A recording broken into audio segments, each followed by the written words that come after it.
गुरुर्ब्रह्मा गुरुर्विष्णुः गुरुर्देवो महेश्वरः गुरुसाक्षात् परब्रह्म तस्मै श्री गुरवे नमः.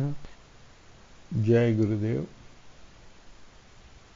ఇవాళ మనం చదువుతున్నటువంటి క్రాంతిధర్మి సాహిత్య రెండిటితో కలిపి నేను పుస్తకాలని మీరు అలాగే చూడండి అని చెప్తున్నాను. ఒకటి ఏంటి అంటే KDS 2 ఇప్పుడు చదువుతున్నాం. దాని తర్వాత KDS 5 అది కూడా ఇవాళ చదవబోతున్నాం.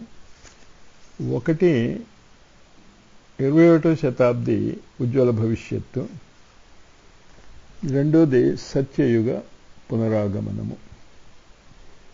జాగ్రత్తగా అర్థం చేసుకోండి. ఇది మన గీత, మన బైబిల్, మన ఖురాన్. మీరు ఏదైనా చెప్పుకోండి. ఇంకా ఈ గీతాన్ని మనం ఎలా జీవించాలి అనేది ఆ 20 పుస్తకాలలో ఉన్న బేసిక్గా ఇవాళ 2 పుస్తకాలు మనకి చాలా ముఖ్యంగా కనిపిస్తూ ఉంటుంది. మొట్టమొదటి పేజీ 1లో విభీషకుల అంధకారము నుండి తొంగి చూస్తున్న ప్రకాశ కిరణములు. ఇది జాగ్రత్తగా గుర్తులో ఉంచుకోండి అమ్మా. విభీషకులు చాలా ఉన్నాయి. ప్రపంచం అంతా అంధకారంగానే కనిపిస్తోంది. అన్నిటికంటే పెద్ద విభీషకుల అంధకారం ఏంటి అంటే మనకి మన జీవితం గురించి ఏమీ తెలియదు. మనకే కాదు, డాక్టర్లకి తెలియదు, సైంటిస్టులకి తెలియదు, బయాలజీ ఇవి అది తెలిసిన వాళ్ళు ఎవరికి, బయోకెమిస్ట్రీ వాళ్ళకి కానీ వీళ్ళకి కానీ లైఫ్ గురించి ఏమీ తెలియదు. లైఫ్ ఉన్న భౌతిక శరీరం గురించి తెలుసు, కానీ ఆ మిగతా ప్రాణమయ మనోమయ శరీరాల గురించి, దాని తర్వాత ఉన్న విజ్ఞానమయ శరీరాన్ని గురించి స్పష్టంగా అవగాహన లేదు. అంచేత మొత్తం పరమపూజ్య గురుదేవులు ఇస్తున్నటువంటిది మన భారతీయ సంస్కృతిగా తెలుసుకోవాలి అంటే ఈ 4 వేదాలని చెప్తారు గురువు గారు. 4 వస్తూ ఉంటాయి చాలా చోట్ల. మీకు తెలియాల్సింది ఏంటంటే మన భౌతిక శరీరం యొక్క జ్ఞానము ఉన్నదా, ప్రాణమయ శరీరం యొక్క జ్ఞానము ఉన్నదా, మనోమయ శరీరం యొక్క జ్ఞానము తెలిసిందా, విజ్ఞానమయ కోశము గురించి తెలుసునా. ఇది గుర్తుంచుకోండి చాలా స్పష్టంగా. ఇందులో పేజీ 1లో లాస్ట్లో ప్లానెట్ ఆఫ్ ది ఇయర్ అన్నమాట. అలాగే పేజీ 3లో ఓజోన్ పొర ఎలా జరిగిపోతుంది, అలాగే చెర్నోబిల్ రియాక్టర్ లీక్ ఎలా అయింది. ఇదంతా మీరు చూసుకుంటూ పోతే ప్రపంచంలో అన్ని ప్రమాదాలే కనిపిస్తున్నాయి అంతా కూడా. ఇంకా 4వ పేజీ ఫస్ట్ పారాగ్రాఫ్లో చూస్తే యువావస్థలో పెరుగుతున్న ఇష్టారాజ్యాలు. ఇంకా యువావస్థ ఉన్నదా అన్నది ఒక క్వశ్చన్ అమ్మా. ఇదంటే నాకు తెలిసి ఎప్పుడు 1 year old 2 year old అని మన పిల్లలకి ఓల్డ్ గురించి స్పష్టంగానే చెప్పారు. అంచేత వాళ్ళందరూ వృద్ధులే. కానీ ఒకవేళ యువావస్థలో ఉన్నారు అనుకోండి, మరి జీవితానికి ఒక ఇష్టారాజ్యము అనే మాట పరమపూజ్య గురుదేవులు చెప్తున్నారు, ఇష్టం వచ్చినట్టు చేస్తున్నారని. అసలు ఏమైనా ఉందా? అలాగే దాని తర్వాత పారాగ్రాఫ్ ఫస్ట్ లైన్ చూస్తే విలాసమయ జీవితంలో ఏమైనా జరుగుతుందా, అసలు విలాసం కూడా తెలుసునా అని మనుషులకి నాకు పెద్ద డౌట్. జాగ్రత్తగా చూసుకోండి అమ్మా అదంతా కూడా. కానీ 5లో థర్డ్ పారాగ్రాఫ్లో ఉంది పరాక్రమము మరియు భవిష్యత్తును కూడా మార్చి వేయగలిగే సామర్థ్యము మానవుడికి లభించిన అత్యుత్తమ విభూతి ఉన్నది. దానికి 4 చెప్తున్నది. 4 వేదాలైనా చెప్పుకోండి. మీరు 4 ఏవేవో చెప్పుకుంటూ ఉంటామని అవంతా కూడా దాని గురించే పరమపూజ్య గురుదేవులు చెప్తున్నారు. పేజీ 6లో దూరదృష్టి కలవారు, భవిష్యద్రష్టులు, ఆధ్యాత్మికవేత్తలు మరియు భవిష్యత్తును ఊహించటానికి సామర్థ్యము గల వైజ్ఞానికులకు ఈ రోజులలో నలువైపులా ఒక విస్తృతమైన పరివర్తన తరంగము కనిపిస్తోంది. ఏదో జరుగుతోందని మీరు చూస్తున్నారు, కానీ నేను రాసిన చలేక పుస్తకాలలో థర్డ్ వేవ్ అని ఆ పేర్లు నాకు టాఫ్లర్ వాళ్ళ పేర్లు కూడా నేను చెప్పలేను ఇప్పుడు, కానీ జాగ్రత్తగా చూసుకోండి. అవంతా వాళ్ళు విస్తృతమైన పరివర్తన గురించి రాస్తున్నారు. వాళ్ళు పుస్తకాలు చూసుకోండి అమ్మా, అది 3 పుస్తకాలు ఉన్నాయి అవి. వీరందరూ నేటి పరిస్థితులు బాధను కలిగించేవిగా ఉన్నా త్వరలోనే ఉజ్వల భవిష్యత్తు యొక్క నిర్మాణాత్మక ప్రవృత్తులు పెరుగుతూ ఉన్నాయి. అవే దానిలో ఏకాభిప్రాయాన్ని కలిగి ఉన్నాయి. జర కావలసినవి జరుగుతున్నాయమ్మా ఆ పుస్తకాలు. అనేక సార్లు నేను చెప్పాను నేను మీకు. అంచేత చూస్తున్నదంతా అడ్డదిడ్డంగా వినిపిస్తుంది, కానీ ఒక తరంగమైనటువంటి తరంగము దూరదృష్టిలోంచి కనిపిస్తున్నది. పుస్తకాలు రాసి వినిపిస్తూనే ఉన్నారు.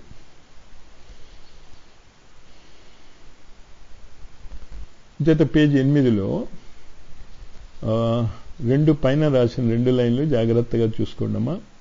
పుణ్యము యొక్క పరిణామము కాదు సద్బుద్ధి, పాపమునకు పరిణామము బీదరికము కాదు దుర్బుద్ధి.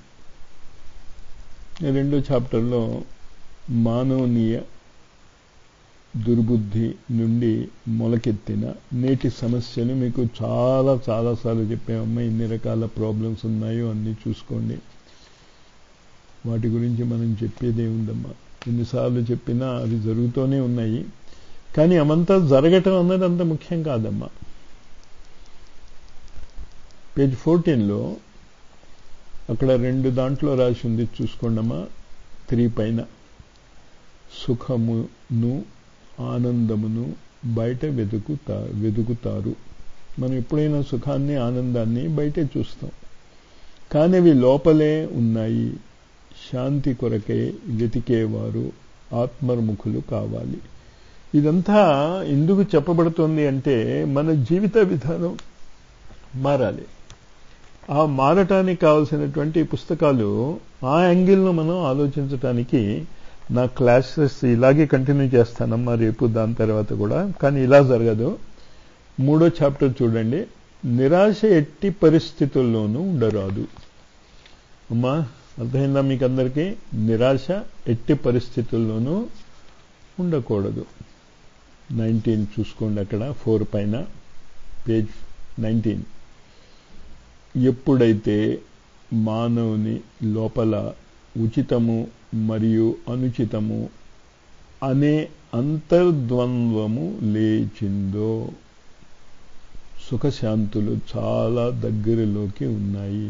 అర్థము చేసుకోవాలి. అంతర్ద్వంద్వం ఉండకూడదమ్మా. సైన్స్లో ఒక లా చదివాక దాని మీద అంతర్ద్వంద్వం ఏమి ఉండదు. చేస్తే చేస్తారు, లేకపోతే లేదు. అంచేత ఈ పుస్తకం మనం ముఖ్యంగా ఇవాళ చదువుతున్న పుస్తకం, ఈ 2 పుస్తకాలు ఇంకెక్కడ అంతర్ద్వంద్వం ఉండదమ్మా. జాగ్రత్తగా ఈ చెప్తున్న క్లాసుని అర్థం చేసుకోండి. ఇందుకు మీకు అంతర్ద్వంద్వం ఉండదు, అర్థమవుతుంది. 4th చాప్టర్ మన యుగపు అసాధారణ మహాక్రాంతి. ఇది చెప్తున్నది ఇంట్రెస్ట్ ఉన్నవాళ్ళు they will become the real leaders. పని చేస్తే ప్రపంచ చరిత్రలో చిరకాలము స్మరించదగిన మరియు లోకమానసమునకు మహత్వపూర్ణము తథ్యములను అవగతము చేసిన ఎన్నో మహాక్రాంతులు జరిగినాయి. సమస్యలు ఏర్పడిన చోట చిన్న చిన్న అవసరమైన మార్పులు కాలానుగుణ్యంగా జరుగుతూనే ఉంటాయి. కానీ ఎప్పుడైతే ఒక విశాల క్షేత్రములో పరివర్తన ప్రవాహము జరుగుతుందో, పేజ్ 20, దానిపై విశ్లేషణలు వివేచనలు కూడా జరుగుతాయి. ఇటువంటి సంఘటనలనే మహాక్రాంతులు అంటారు.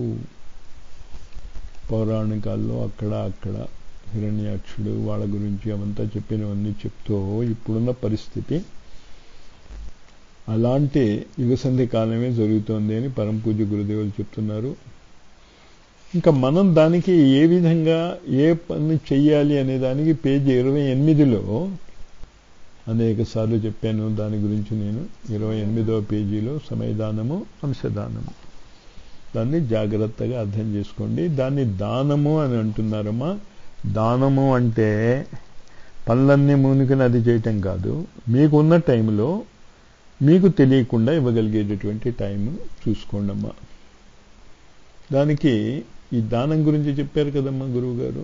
సమయ దానము, అంశ దానము. దానికి 6వ చాప్టర్ పైన రాసింది జాగ్రత్తగా చూసుకోండి అమ్మా. డబ్బుల గురించి ఎలా చెప్పారు ఆయన, బంగారం గురించి.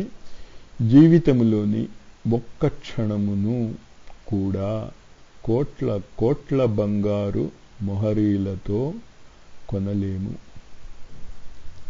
Gone is gone. ఇంకా డబ్బులతో ఏం జరిగేది కాదమ్మా అది. ఇటువంటి అమూల్య క్షణాలను వ్యర్థంగా పట్టుకోవడం కంటే మూర్ఖత్వము ఇంకేముంటుంది చూసుకోండి అది. మరి ఇంతకీ మనం ఏం చేయాలి? చేత 4 వేదాలు పరమ పూజ్య గురుదేవులు ఇస్తున్నారు.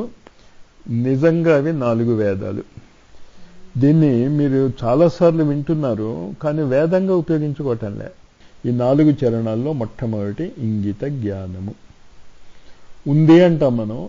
చూసుకోండి అమ్మ, ఇంగిత జ్ఞానం అని రాసుకుని ప్రతిరోజు నేను చెప్పాను కదా, ఖచ్చితంగా మీకు మీ యొక్క డైరీలో వస్తుంది. ఇది రాదా?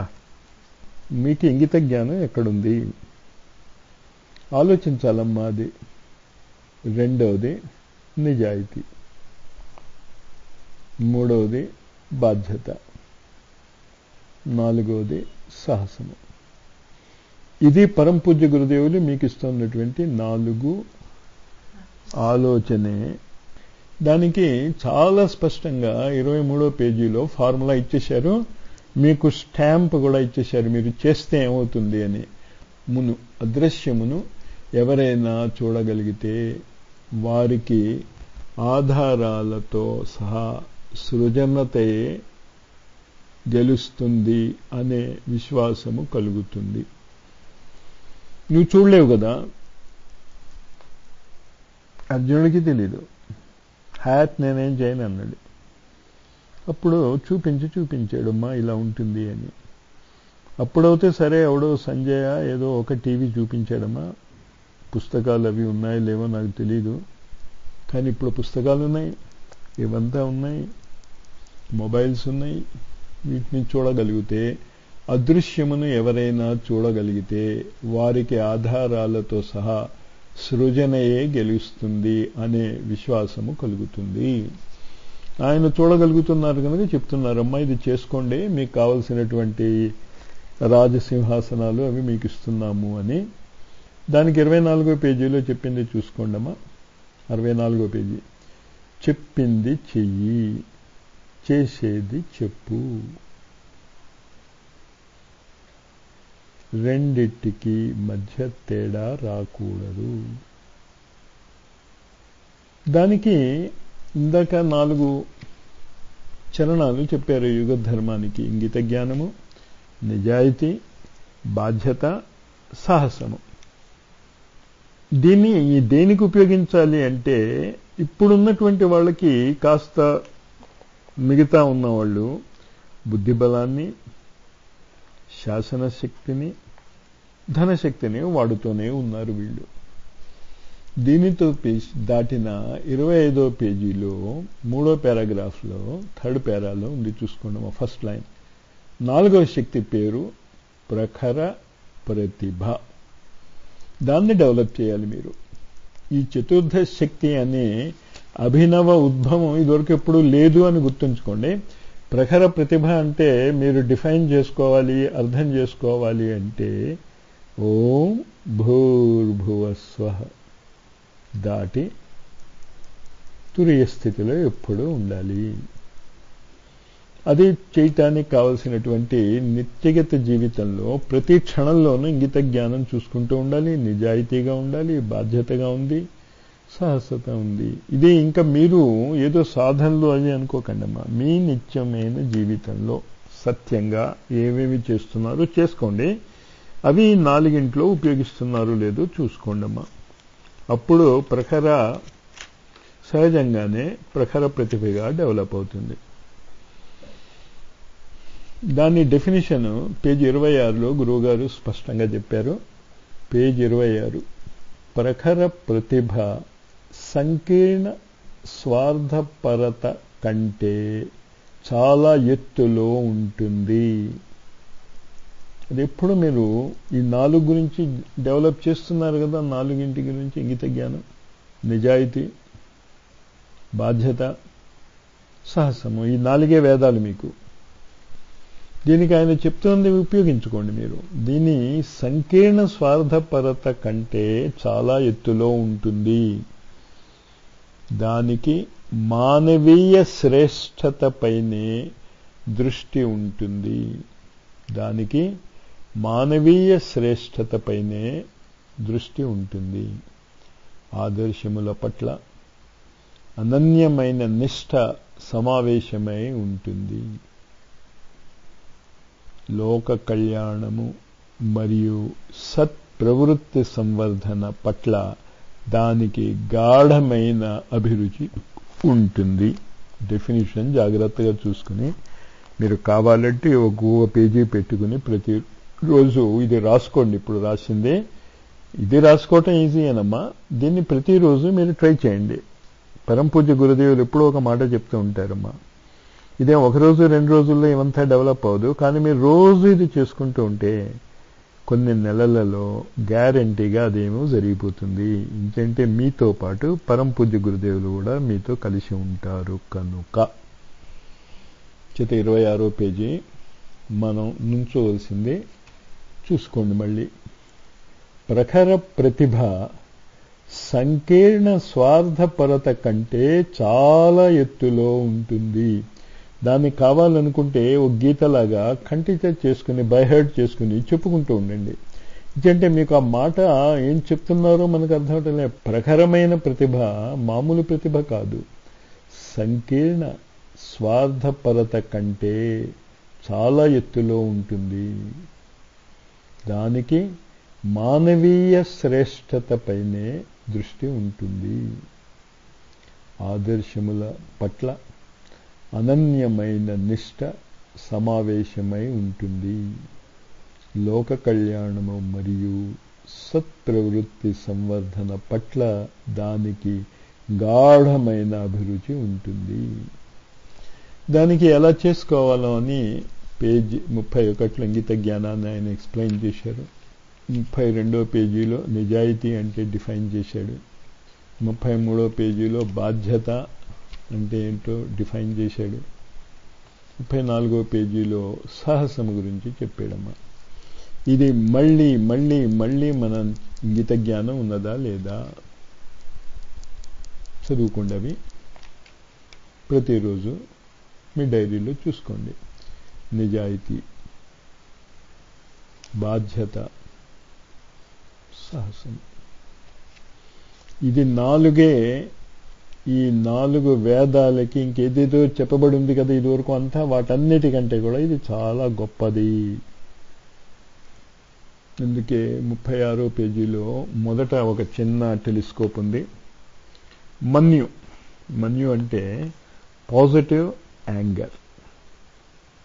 గుడ్ యాంగర్ కంటే బెస్ట్ యాంగర్ అనుకోండి, మంచి కోపము. మన్యు అంటే వివేకపూర్ణ సాహసముతో కూడిన క్రోధము యొక్క లేమియే దీనికి మూల కారణము. సరే ఉంది. అప్పుడు ఇంకేం చేయాలి? 2nd పారాగ్రాఫ్లో ఇంగిత జ్ఞానము, నిజాయితీ, బాధ్యత, సాహసము. హిందీలో అనుకుంటే సమజ్దారీ, ఇమాందారీ, జిమ్మేదారీ, బహాదూరీ యొక్క ఈ 4 చరణముల పరిధిలోనే ఉత్కృష్టత యొక్క సమస్త సిద్ధాంతములు సమావేశమై ఉంటాయి. జాగ్రత్తగా చూసుకోండి. మా పరంపూజ్య గురుదేవులు చెప్పింది మన భాషలో చెప్తున్నారు. ఏవో శ్లోకం అది ఇచ్చేసి ఓ మంత్రం ఏదో చెప్పితే ఓహోహో అని చదివి ఉండారు, కానీ అదంతా కాకుండా సింపుల్గా అంతా చెప్పేశాడు ఆయన. ఇంత చిన్న ధర్మశాస్త్రము వల్లనే యుగానికి చెందిన సమస్యలకు సమాధానము లభించడము సంభవమే. అది అండర్లైన్గా చూసుకోండమ్మా. ఈ చిన్న ధర్మశాస్త్రం ఇచ్చాడు ఆయన, ఈ 4ని. కానీ మీరు మీ లైఫ్ యాంగిల్లో డెవలప్ చేసుకోవాలమ్మా. ఆ ఇంగిత జ్ఞానము, నిజాయితీ, బాధ్యత, సాహసాలు ఇందాక 3-4 పేజీల్లో ఆయన రాశాడు కదా. ఆ డెఫినేషన్ చూసుకోండి. పేజీ 33, 31 నుంచి 36 మధ్యన చెప్పినవి మళ్ళీ మళ్ళీ మీరు చదువుకోవాలి. ఇంగిత జ్ఞానం అంటే మీకు అనుకున్నది వేరు, పరంపూజ్య గురుదేవులు స్పష్టంగా మీరు ఎలా చేసుకోవాలో చెప్పేది వేరు. చూసుకోండి, అది చదువుకుంటే మీకు అర్థమవుతుంది. 32వ పేజీలో నిజాయితీ చెప్పారు డెఫినేషన్, 33లో బాధ్యత గురించి చెప్పారు, 34లో సాహసం గురించి చెప్పారు. జాగ్రత్తగా చూసుకోండమ్మా. అంతకంటే మించిది ఏమీ లేదు. బోల్డ్లో ఉన్నది టెలిస్కోప్లో లాస్ట్ సెంటెన్స్ చూసుకోండమ్మా. ఇంత చిన్న ధర్మశాస్త్రము వల్లనే, మళ్ళీ మళ్ళీ వినండి నాతో పాటు, ఇంత చిన్న ధర్మశాస్త్రము వల్లనే యుగానికి చెందిన సమస్యలకు సమాధానము లభించటము సంభవమే. మరి ఆయన స్టాంప్ చేసి ఇంకా అంతకంటే చెప్పాక ఇంకా మనం చేసేది ఏముందిరా, చేసుకోవటమే దాన్ని. దానికి బేసిస్ మళ్ళీ మనం చెప్పింది సాధన గురించి చెప్పేది 37లో చూసుకోండి. రాబోయే శతాబ్దిలో అధిష్టానత సూర్యుడు. అనేక సార్లు చెప్పాను నేను, కానీ మీరు కొంచెం డెవలప్గా దాని మనసులో తెలుసుకోగలిగితే 38లో 4th పారాగ్రాఫ్ 3 జాగ్రత్తగా అర్థం చేసుకోండి. శబ్దము, ప్రకాశము, వేడి. దాన్ని ఒక సైంటిఫిక్ యాంగిల్లో ఇంట్రెస్ట్ ఉన్నవాళ్ళు శబ్దాలను కానీ ప్రకాశాన్ని కానీ వేడిని కానీ ఉపయోగించుకుంటానంటే ఎలా డెవలప్ చేసుకోవాలో పరంపూజ్య గురుదేవులు అక్కడే చెప్పారు. దాన్ని ఇంకా క్లియర్గా 40వ పేజీలో సవిత సూర్యుడికి మధ్య ఉన్నటువంటి డెఫినిషన్ 3rd పారాగ్రాఫ్లో చెప్పారమ్మా. సూర్యుడు, సవిత, ఈ రెండిటికి డిఫరెన్స్ జాగ్రత్తగా చూసుకుని లాస్ట్ లైన్లో చూసుకోండి. రఘువంశీయుల ఉపాస్య దైవము సూర్యుడే. ఇప్పుడు గాయత్రి చేస్తున్న వాళ్ళందరూ ఏ వంశానికి ఉంటారయ్యా? రఘువంశాలు అని మీకు అర్థమవుతే అర్థమవుతుంది. స్పష్టంగా అక్కడ రాసింది అర్థం చేసుకుందామా. అది ఫ్యాక్టికల్ అవంతా. కానీ ఒక సైంటిస్ట్, నోబెల్ ప్రైజ్ విన్ అయిన Arthur Koestler page 41లో 3rd పారాగ్రాఫ్లో 3rd లైన్లో ఉంది చూసుకోండమ్మా. ఆర్థర్ కోస్లర్ అనే ఒక ప్రసిద్ధమైన ఫిలాసఫర్.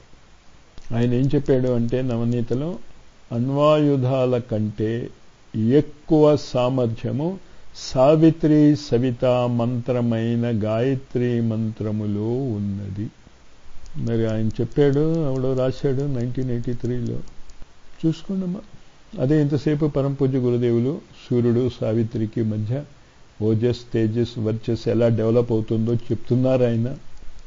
అందులో చాలా స్పష్టంగా ఏం చెప్తున్నారో చూసుకోండి. లాస్ట్ లైన్, ఇంకా భర్గతో కలిసిన అణుశక్తిని కూడా నాశనము చేయగలదు అని ఒక ఫిలాసఫర్ ఆర్థర్ కోస్లర్ గురించి మీరు చదువుకోండి. అంత గొప్పవాడు. సావిత్రి సవిత గురించి చెప్తే అదేంటి అన్నది మనం ఆలోచించాల్సిన అవసరం ఏమీ లేదు, చేసుకుని వెళ్ళిపోవటమే ముందుకి. దీనికి పేజీ 42లో KDS 2లో చెప్పాను కదమ్మా, 2వ పేజీలో 3వ పేజీలోను అదే సాధన. పేజ్ 42లో ఆ సాధన ఎలా చేయాలో ఈ KDS గురించి చెప్తున్నాను కదా. అందరికీ అర్థమైందా? పేజ్ 42లో మెడిటేషన్ ఇప్పుడు చూస్తున్నారా అందరూ? 42 కొట్టేయండిరా ఉన్నవాళ్ళే. ఇదంతా ఎందువల్ల జరుగుతుంది? పేజ్ 43లో ఏముందో చూడు. మహాకాలుని సంకల్పిత సంభావనలు, రకరకాలుగా ఆయన పాసిబిలిటీస్ ఉంటుందమ్మా. రకరకాలుగా ఎలా జరుగుతుందో పరంపూజ్య గురుదేవులు పేజ్ 47లో చెప్పింది మీరు చాలా జాగ్రత్తగా అర్థం చేసుకోండి అమ్మా. అందుకే నేను మీతో అందరికీ కూడా ట్రైన్లో ఏం చేస్తాను మనం రిజర్వేషన్కి టికెట్ బుకింగ్ చేసుకోండి అమ్మా. ఇందుకు చూసుకోండి 47లో లాస్ట్ పారాగ్రాఫ్. ఈ క్రాంతులన్నీ రైలు పెట్టవలె ఒకదాని వెనక ఒకటి పరిగెడుతూ వస్తున్నాయి. ఇంకా నీకు టైం ఉండదమ్మా. అందులో పడిపోతే ఏమంటారు, కంపార్ట్మెంట్ అంటారా, బోగి అంటారా, ఇంకా వెళ్తే అదే తీసుకుపోతుంది నిన్ను. నువ్వు చేసేది ఉంది. కానీ అందరూ తెలిసిన వాళ్ళందరూ కలిసి వాళ్ళతో వాళ్ళు చూసుకోండి. ఈ క్రాంతులన్నీ రైలు పెట్టవలే ఒకదాని వెనక ఒకటి పెరుగుడుతూ వస్తున్నాయి. అర్థం చేసుకోండి అమ్మా దాన్ని. మీకు అది పరంపూజ్య గురుదేవులు ఎప్పుడు చెప్పినా డైరెక్ట్గానే చెప్తారు. వాళ్ళని ఏదో ఇంకో అర్థం ఏముండదు, రిటరల్గా ఫిజికల్గా చెప్తున్నారు ఆయన.